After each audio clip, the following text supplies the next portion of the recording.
Have you ever sat in church feeling confused, heavy, or quietly unsettled? Wondering why something that was supposed to feel loving didn't? If so, you're not imagining it.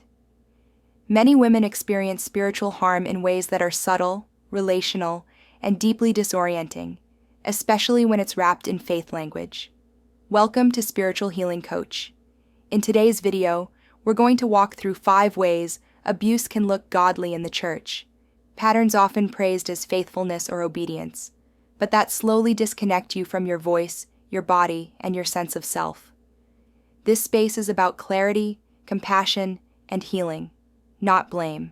We're going to walk through 5 specific ways abuse can look godly in church spaces. We're starting with number 5 and moving toward the most deeply harmful pattern at number 1. 5.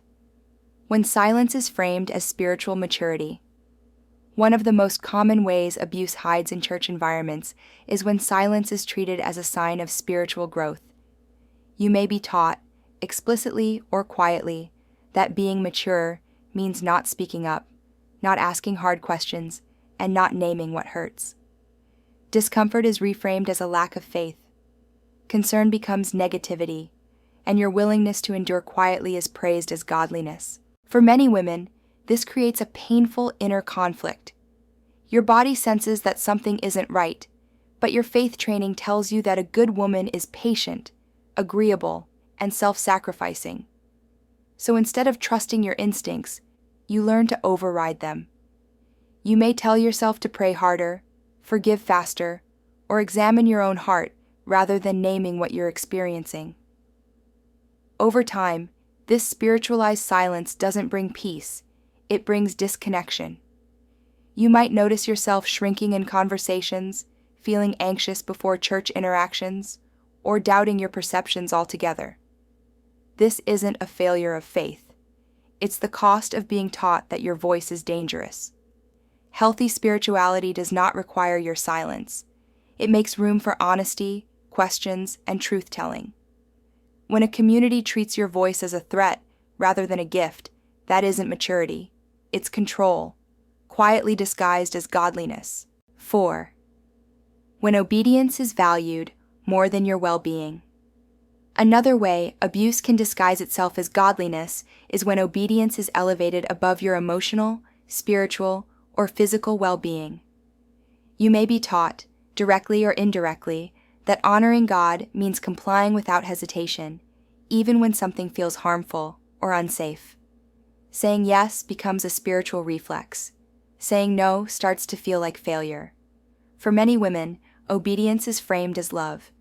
You're encouraged to submit, to trust leadership, to lay down your own needs for the sake of unity or for the sake of the mission. And when obedience costs you sleep, peace, or emotional stability, you're often told that sacrifice is simply part of faithful living. But over time, this kind of teaching can separate you from yourself. You may notice your boundaries eroding, your needs feeling inconvenient, or your exhaustion being spiritualized instead of cared for.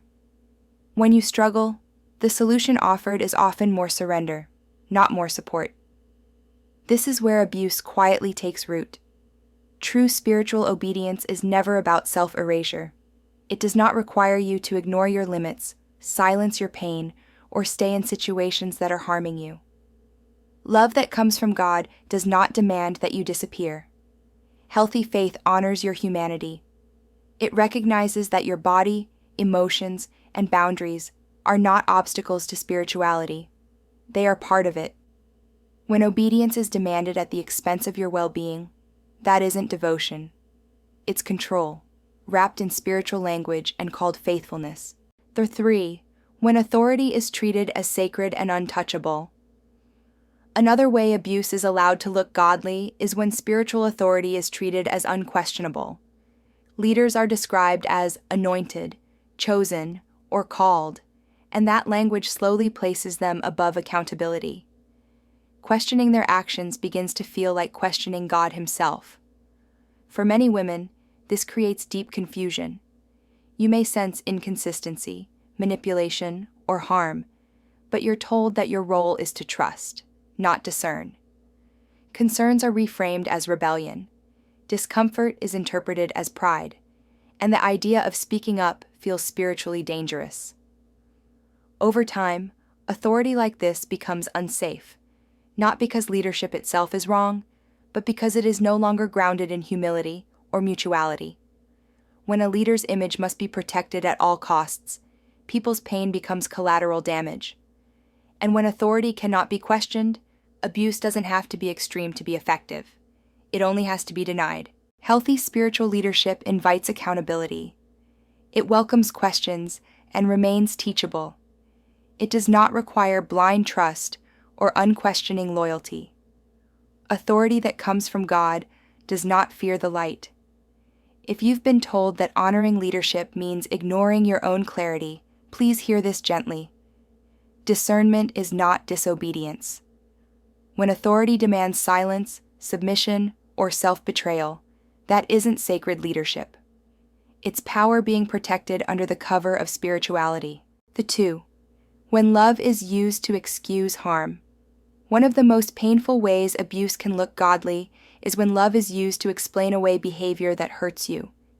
You may hear phrases like, "They mean well," "Their heart is in the right place," or "Love covers a multitude of sins." And slowly, love stops being something you receive and starts becoming something you're required to extend, no matter the cost to you. For many women, this creates deep emotional confusion. You're taught that real love is patient, forgiving, and self-sacrificing. So when words sting, boundaries are crossed, or your feelings are dismissed, you're encouraged to respond with more grace instead of more honesty. Harm is minimized. Accountability is delayed, and your pain is treated as something love should absorb. Over time, this kind of teaching can train you to doubt yourself. You may start wondering if you're too sensitive, too needy, or not loving enough. You might stay in situations that keep wounding you, believing that leaving, or even naming the harm, would mean you've failed spiritually. But love does not require you to endure ongoing harm. Genuine love is not dismissive, coercive, or shaming. It does not ask you to stay silent while being hurt. Love that comes from God is protective, truthful, and safe.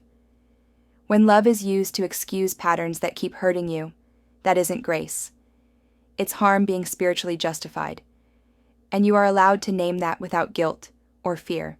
For 1, when God's voice is used to override your own. The most damaging way abuse can masquerade as godliness is when God's voice is used to silence or override your own inner knowing. You may be told, or strongly implied, that what a leader wants, what the church needs, or what the system demands is actually what God is saying. And when your instincts, emotions, or concerns don't align, you're encouraged to distrust yourself rather than question the message. For many women, this is where the deepest harm occurs. You're taught that your thoughts are unreliable, your feelings are deceptive, and your body cannot be trusted. Discernment becomes obedience to someone else's certainty. And slowly, your own voice fades into the background. This kind of spiritual distortion can leave you feeling disconnected not just from yourself, but from God. Prayer becomes confusing. Decision-making feels paralyzing. You may constantly seek external permission before trusting your own clarity, afraid of getting it wrong or displeasing God. But God does not require the erasure of your intuition to be present in your life. A faith rooted in love does not demand that you surrender your agency, your wisdom, or your sense of self. When God's name is used to bypass your consent, ignore your boundaries, or suppress your truth, that is not divine guidance, it is control. Healing often begins when you reclaim the truth that your voice matters. Your inner knowing is not a threat to faith. It is part of how you stay whole. If this video has helped you feel seen or less alone, and you'd like to support the work of Spiritual Healing Coach, you can do so at ko-fi.com/spiritual healing coach. Your support helps keep this space safe, accessible, and free for women who are healing from spiritual and emotional harm. Thank you for being here.